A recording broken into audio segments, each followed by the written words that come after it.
भाई नीलगाय देख रहे हो क्या? नीलगाय देश के प्रतिष्ठित जवाहरलाल नेहरू विश्वविद्यालय में घूम रहे थे और वहां दिख गई नीलगाय बहुत सारी।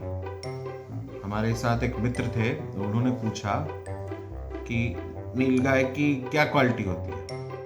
मैंने बोला खेत चर जाते हैं। हमारे बिहार में किसान बड़े डरते हैं। बिहार में नहीं, जहाँ भी खेतीबाड़ी होती होगी शायद वहाँ पे किसानों को बहुत डर लगता होगा। किससे डर लगता होगा? नीलगायों से, क्योंकि वो पूरी की पूरी खेती फसल को नुकसान पहुंचा देते हैं। और आपको एक बात जानना चाहिए कि नीलगाय को गाय से लोग कनेक्ट करते हैं, लेकिन नीलगाय अलग प्रजाति है, उसका गाय से कोई लेना देना नहीं है।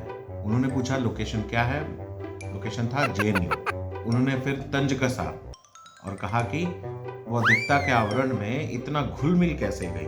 उन्होंने सुझाव दिया संभवतः कनाडा, चीन और अन्य पश्चिमी देशों से इसके रिसर्च के नाम पर कुछ पैसे ले लो, उगाही कर लो और रिसर्च करो कि नीलगाय का जेएनयू के जो बौद्धिक होने का दावा करते हैं, जेएनयू के पढ़े लिखे लोग, या जेएनयू को बौद्धिक संस्थान के रूप में एक खास विचारधारा को जहाँ से परोसने का प्रयास किया जाता है, उस पर रिसर्च करो। अमेरिका, चीन और अन्य देशों से कितनी फंडिंग होती है इस खुराक को पानी देने के लिए। उन्होंने यह भी कहा कि इसका अक्षरशः वही परिणाम मिलेगा जो तुम चाहते हो। जवाहरलाल नेहरू विश्वविद्यालय में एक खास विचारधारा को लगातार प्रश्रय दिया जाता रहा और उस विचारधारा को प्रश्रय देने का क्या परिणाम और दुष्परिणाम रहा, उस पर अलग अलग लोगों की अलग अलग राय है।